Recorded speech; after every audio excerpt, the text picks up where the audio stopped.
கடலும் நண்டும் ஃப்ரெண்ட்ஸா இருக்கிறாங்க.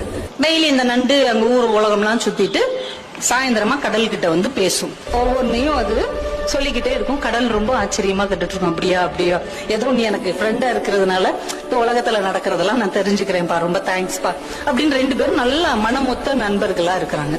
ஆனா இந்த நண்டுக்கு ஒரு குணம் என்னன்னா, அந்த கடற்கரையில அது நடந்து வரும்ல, நடக்கும்போது அந்த கடற்கரையில அதோடைய சுவடு பதியும். அது பாக்குறதுக்கு நட்சத்திரம் மாதிரி அழகா இருக்கும். அதனால அது நின்று அதை ரசிச்சுக்கிட்டே வரும். தன்னுடைய வலைக்குள்ள நுழையறதுக்கு முன்னாடி திரும்பி பார்க்குமா, இந்த கடல் அலைய வச்சு அதை உடனே அழிச்சிடும். இது ஒவ்வொரு நாளும் நடக்குது. இது வரவுள்ள படக்கு படக்குன்னு அதை அழிச்சிருது. இந்த நண்டுக்கு மனசு என்னமோ பண்ணுது. நம்ம நண்பனுக்கு நம்ம மேல ஏதோ பொறாமை இருக்குதோ, அதால நடக்க முடியாது, நம்மளால நடக்க முடியுது. அந்த பொறாமையில இவன் நம்ம சூடு அழிச்சு விடுறானோ, இவன் இவங்க ஃப்ரெண்ட்ஷிப் வச்சுக்கலாமா வேணாமா, ஒரு பொறாமப்படுறவன்லாம் ஒரு நண்பனான்னு மனசுக்குள்ள நினைச்சுக்கிட்டே இருக்குது. இன்னொரு நாளைக்கு இதே மாதிரி பேசிட்டு வருது, வேகமா அதை அழிச்சிருச்சு. இது வலையில நின்று முறைச்சு பாத்துக்கிட்டே இருக்குது. இன்னொரு நண்டு அந்த வழியாவே போகுது. சரி, நம்ம சூடத்தான் இவன் அழிக்கிறான், அந்த எதிரியோடைய இன்னொரு நண்டோடைய சுவடை அழிக்கிறானான்னு பாப்போம். பாத்துக்கிட்டே இருக்குது. அந்த நண்டோடைய சுவடை இதை அழிக்கவே இல்லை. அந்த நண்டு ஹாயா நடந்து அந்த பக்கம் இருக்கிற ஒரு வலைக்குள்ள போகுது.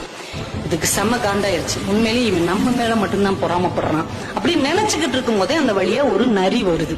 இந்த நண்டு நடந்து போன அந்த சுவடு இருக்கு இல்லையா, அதை அப்படியே ஃபாலோ பண்ணிக்கிட்டு போய் வலையில இருக்கிற நண்டை கவக்குன்னு பிடிச்சு தின்றுச்சு. இப்பதான் இந்த நண்டுக்கு ஒரு விஷயம் புரிஞ்சது.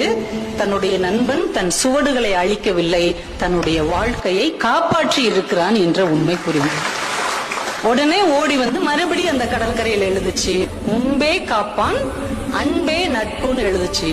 அதையும் அந்த கடல் படிச்சுட்டு உடனே அழிச்சிருச்சு. தன்னுடைய நட்பு கெட்டாலும் பரவாயில்லை, நண்பன் கெடக்கூடாது என்று யார் நினைக்கிறார்களோ அவர்கள் தான் உண்மையான நண்பர்கள். அப்போ உண்மையான நண்பர்கள் உங்களை சுற்றி இருக்கிறாங்களா அப்படின்னு பாருங்க.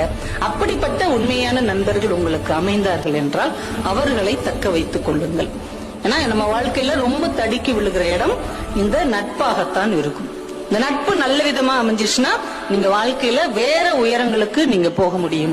அதே நட்பு கொஞ்சம் ஏறுக்கு மாறாக அமைந்து விட்டால் நம்ம எங்க போய் நிப்போம் அப்படிங்கறதே நமக்கு தெரியாது.